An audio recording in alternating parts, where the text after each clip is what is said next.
Всем приветики! Это гайд для новичков, часть 2. Вот вы оказались на континенте, квесты закончились, и что делать дальше неизвестно. Не переживайте, я вас не бросила, и более подробно сейчас познакомлю с игрой. Итак, начнем с 2 правил, которые вы должны запомнить. Первое. Не вступайте в неизвестные гильдии. Объясню почему. Чаще всего это гильдии пустышки, которые зарабатывают на новичках, ставя 100% налог. Второй пункт, который вы должны запомнить, не берите ни у кого серебро, потому что как бы он о вас не заботился или какие добрые намерения у него не были, вы можете за это получить бан. А теперь немножко о том, что же делать дальше. Первое, нам нужно заработать определенное количество очков, чтобы получить 3-го бычка. Это нам нужно будет для того, чтобы мы могли зарабатывать деньги. Но что же для этого делать? Как видите, он у меня есть, это из-за того, что я как бы прошла немножко маршрут новичка, но забыла включить запись. Да, я немножко... Не буду говорить это слово. Так вот, нам нужно сейчас попасть в большой город. Таких городов на карте всего 5. Вы можете находиться не около того, у которого нахожусь я. И это 5 городов, не считая города в центре, который называется Корлеон, но о нем я расскажу попозже.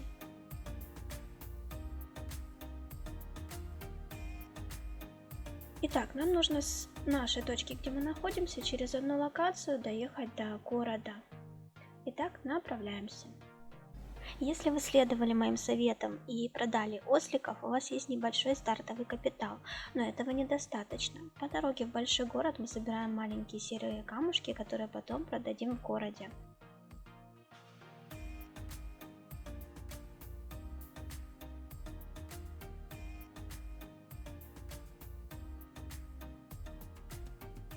После того, как мы продали наши камушки, мы направляемся в черные земли получать необходимый уровень. Не переживайте, хоть это и опасные земли, вас навряд ли там убьют, потому что вы будете слишком низкого уровня и на вас не смогут заработать. У каждого города свой большой зал. На мини-карте он показан как большой длинный такой луч. Вы в этом зале должны подойти к воротам, выбрать точку, которая вам больше понравилась, и нажать «Войти». На карте мы ищем ближайший зеленый данжик, который отчасти будет безопасным, потому что он закрывается через 2 минуты. Нам туда нужно войти и начать фармить мобов.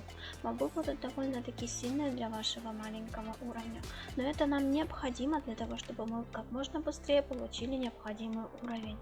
Мобы будут вас убивать, но не переживайте, вы будете только вставать на коленки и у вас будут ломаться ваши инструменты, но умирать вы не будете. Вам нужно проесть супчик и подойти уже к мобам и начать бить. Очень важно запомнить не поднимать монетки с мобов, так как поднимая монетки вы лишь тратите время, а не зарабатываете.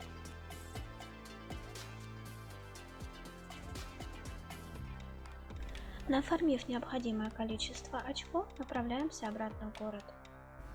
Для выхода с данжа мы нажимаем английскую букву а также после выхода мы сразу садимся на нашего маунта или питомца, тоже нажимая букву А и направляемся в город. В городе мы едем в магазин и покупаем там до 3-го бычка.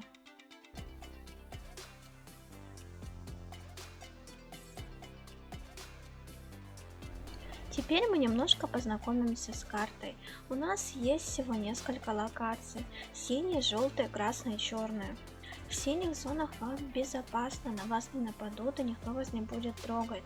В желтых зонах там видно количество ПК, и там частично безопасно, ПК вас могут поставить на коленки, но не убить.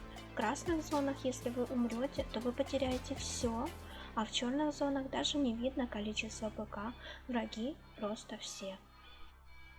Также локации делятся на разные уровни, от которого зависит уровень ресурсов, которые вы будете там добывать. Естественно, чем опаснее зона, тем выше и сочнее ресурсы вы сможете там добыть.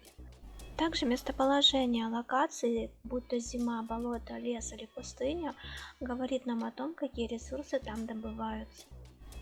А теперь вернемся к нашему заработку.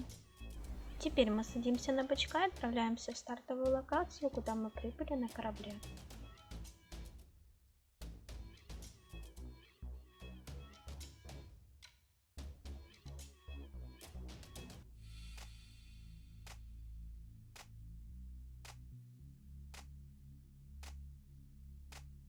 Там мы подходим к продавцу и покупаем Т2 сеты по 30-40 монет, не дороже.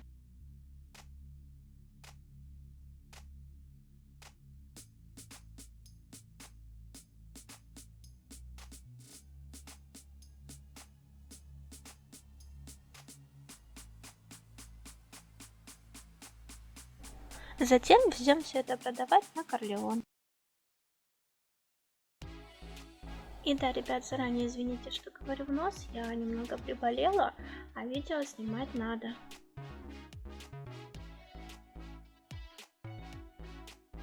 Обычно дорога на Корлеон проходит через основной город, затем от него пару локаций и уже будет Корлеон.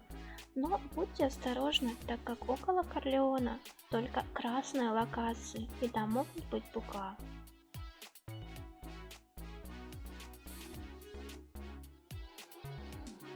Количество быка обычно пишется справа внизу под картой.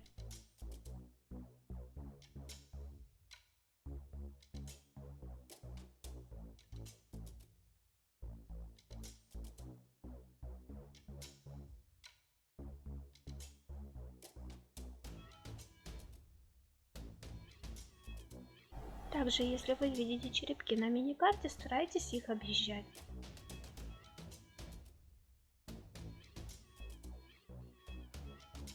В Корлеоне мы подходим на черный рынок, это продавец, который находится на поверхности, и выставляем у него заказы на продажу, при этом на одну монетку меньше той суммы, которую предлагают. Это обязательно. Так у вас быстрее выкупят.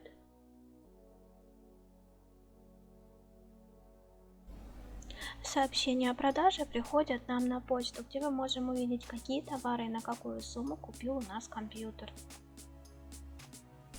Все это мы делаем для того, чтобы нам хватило на необходимые сеты. Процедуру перевозки вы можете повторять до тех пор, пока не убедитесь, что денег вам достаточно.